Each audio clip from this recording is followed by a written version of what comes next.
sense, being more interactive with you guys, the readers and watchers of these videos and readers of the blog, and friends on our Facebook wall. I posted the question or the proposition of if you had any questions for me, go ahead and post them and I'll try to answer them the best I can.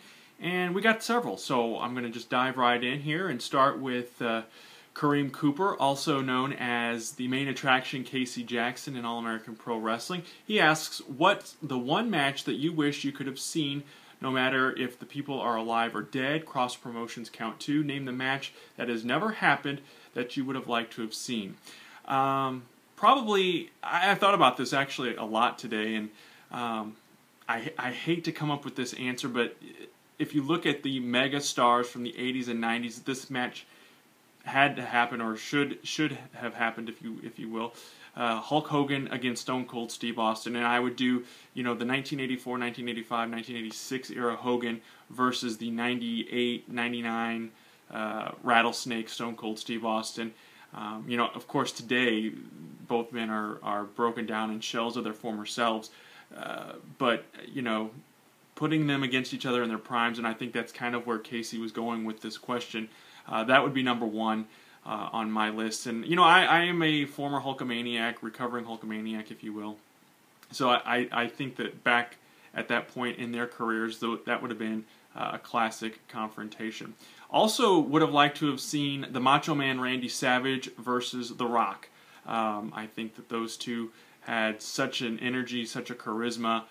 It would have been great to see them mix it up in the ring. And finally, I'm going to throw one more out there. Ricky the Dragon Steamboat versus Shawn Michaels. And I'm talking, Intercontinental Champion Ricky Steamboat, or even a little further back when he was feuding with Flair, and then when he became the World Heavyweight Champion, against, the mid-90s Shawn Michaels.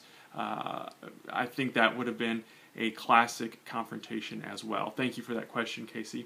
JM Knight wants to know, what storylines do you think we'll be seeing through the end of the year? WWE-wise, I would suspect that the Brock Lesnar Triple H angle is going to perhaps continue on past SummerSlam. I called it recently. I haven't publicly said this until now. I do think I said it on the radio the other night on From the Rafters Radio. I am predicting a Triple H, Vince McMahon, Stephanie McMahon match against the trio of Brock Lesnar, Paul Heyman, and Sable, because we all know that Sable and Brock Lesnar are married. So I think that feud is going to continue on.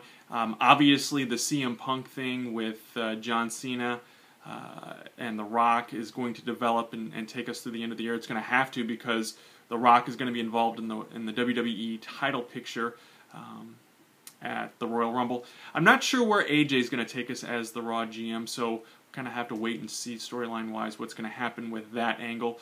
And of course in TNA, the Aces and Eights thing I think will carry on probably for a couple more weeks, if not months, and then lead to some kind of big payoff, I'm hoping. I'm still catching up on the most recent edition of Impact, so kind of wait and see where everything is headed there. And of course the AJ Styles angle going on with Claire and the whole pregnancy thing. I'm not a fan of that. I hope that one kind of comes crashing to an end here soon. Jason Allen Hagler wants to know, why do you think now all of a sudden WWE and TNA are so interested in independent wrestlers? It's a good question, and we have seen kind of the rise of the indie star in the big leagues. CM Punk and Daniel Bryan.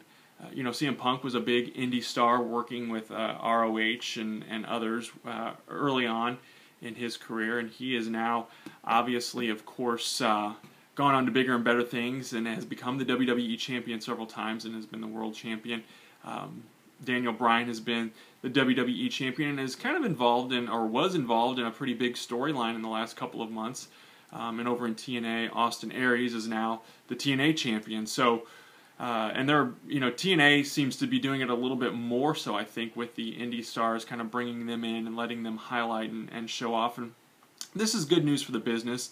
I think both companies have lacked the fresh blood, the new blood, and so this is a great way to do that and infuse some very talented folks into the world of professional wrestling and bring them mainstream and make them household names.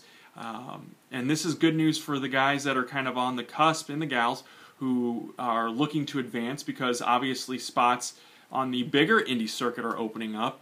And, you know, on a side note, you know, I've read rumors that Pac it has signed a developmental deal with WWE. He has not confirmed that yet. And I met Pac back in January at an All-American Pro Wrestling show, main event.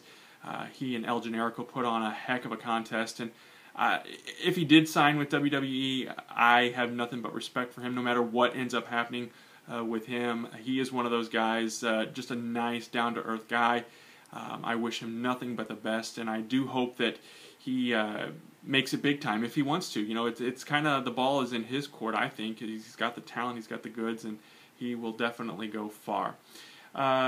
Jeremy Crute wants to know if the plan is to have Rock, Brock, and Undertaker at WrestleMania 29, who would you like to see each of them face? Let's take this, let's see, The Rock. Well, I think that The Rock is probably, I don't know what they're going to do with the Royal Rumble. If they're going to have him win the title and then go on to face John Cena, I hope they don't do that. I really don't know what they're going to do with The Rock. This is kind of a good thing, though. It's not as predictable, or at least I hope it's not. I hope that The Rock and John Cena from WrestleMania 28 was a once-in-a-lifetime thing like they promised. But I could see them going the John Cena versus The Rock route. Brock Lesnar-wise, you know, I've heard rumors, I've seen rumblings that he may actually wrestle The Undertaker, which would take care of the Undertaker question for this as well. I hope that's not the case, though. I don't know who I'd want to see Brock Lesnar in there with at this point, because he's already gone through John Cena, and Triple H is next here. So I've also seen possibilities of doing Rock versus Brock at WrestleMania for the title. I really hope that doesn't happen. But as far as The Undertaker goes, you want to put somebody in there that can threaten the streak but not necessarily end it. I think over the last 4 or 5 years we've seen, you know, Shawn Michaels and Triple H for the last 4 years. Established guys. I think it's time now to put somebody in that match who can get the rub of being in that spotlight match and lose and still come out looking good. And right now I'm pointing, Dolph Ziggler would be one man that I would pick for that, but I see him in world title contention and with Money in the Bank, perhaps defending the world title at WrestleMania or going for the title. So he'd be one, but Cody Rhodes would be another one that I would like to see get that rub and kind of elevate up the ladder of success. Now, there are several other questions that folks asked. I will get to them. I appreciate you guys for weighing in, and you know, ask questions here on YouTube or head over to facebook.com/my123cents. Thanks for watching.